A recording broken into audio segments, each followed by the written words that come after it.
बातों ही बातों में, छोटी छोटी बातों में घर में झगड़े होना, कलह होना, ये कोई न कोई बीमारी बनी रहे ना। समय से ज्यादा उम्र में भी यदि विवाह वगैरह नहीं हो पा रहे हैं तो ये, और आप इतना अच्छा कर रहे हैं, इतना बढ़िया कर रहे हैं, और फिर भी कहीं से मान सम्मान आदर मिल नहीं रहा है, तो घर में धन की बस कमी ही कमी नजर आती है। जिस घर में वृद्ध भी बड़े परेशान हैं, तो बार बार दुर्घटनाएं घटती हैं, बार बार एक्सीडेंट होते हैं।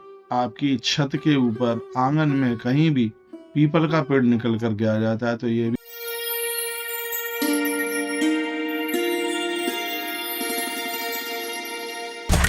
श्याम, और आप सब कैसे हैं? मुझे पूछा गया कि पितृदोष के लक्षण क्या हैं, तो मैं आपको निवेदन करना चाहूंगा।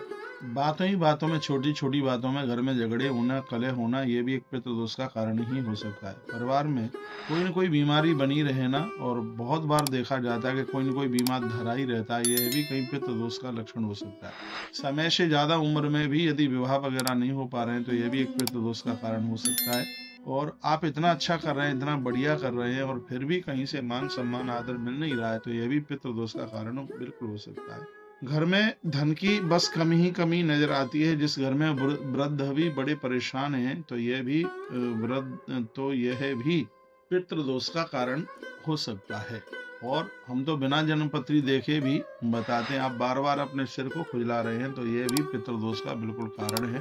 और आपको अपने नाभि के नीचे के वस्त्र धोने में आपको शर्म लगती है और कपड़े पड़े रहते हैं, तो यह भी इसमें एक पितृदोष की आदत के साथ में आप जीवन जी रहे हैं।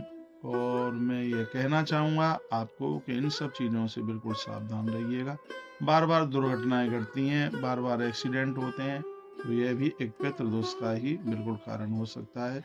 स्वप्न में पूर्वजों को देखना, पुरखों को देखना, तो यह भी एक पितृदोष का कारण हो सकता है, क्योंकि सपने में पूर्वजों को, पितरों को देखना बिल्कुल भी उसको शुभ नहीं माना गया। और एक बार मैंने बोला था कि आपकी छत के ऊपर, आंगन में कहीं भी पीपल का पेड़ निकल कर के आ जाता है, तो यह भी एक पितृदोष का कारण ही बताया गया है। यदि किसी की छत पर, दीवार पर, आंगन में कहीं भी पीपल का पेड़ निकला है, जब वो छोटा है, उसको किसी बिटिया के हाथों से निकलवाकर और किसी नदी में उसको प्रवाहित कर दीजिएगा।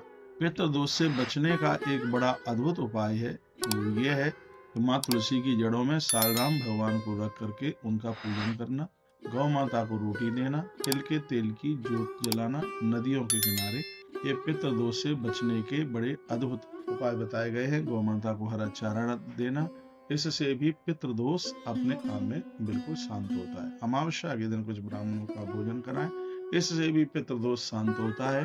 कंबल बांटने से सिर्फ शनि की ही पीड़ा समाप्त नहीं होती, इससे भी पितृदोष समाप्त होता है। गुथा हुआ आटे का दान करने से, गुथा हुआ आटा उसका भी दान करने से यदि कोई ले सकता है तो उसे दे दीजिए, नहीं तो आप गौ माता को भी आप खिला सकते हैं। ज्यादा ना खिला दीजिए, क्योंकि कच्चा आटा है तो वो आंतों से ज्यादा चिपक जाएगा, तो उसमें थोड़ी सी आप दाल गुड़ भी रख करके वह आप गौ माता को आप दे सकते हैं।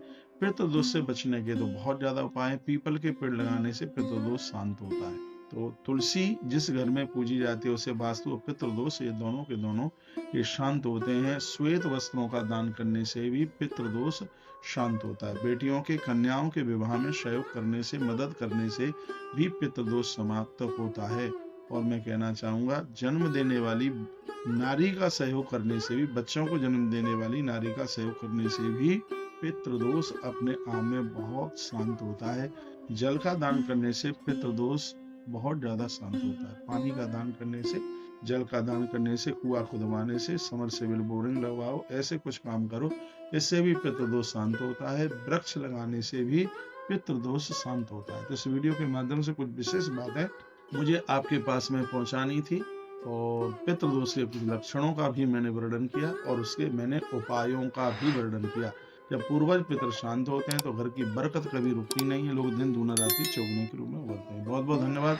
ऐसे ही हमारे इन कार्यक्रमों को आप सुनते रहिए, नई अपडेट प्राप्त करते रहिए। आप सबका मंगल हो, भगवान के चरणों में मेरी ऐसी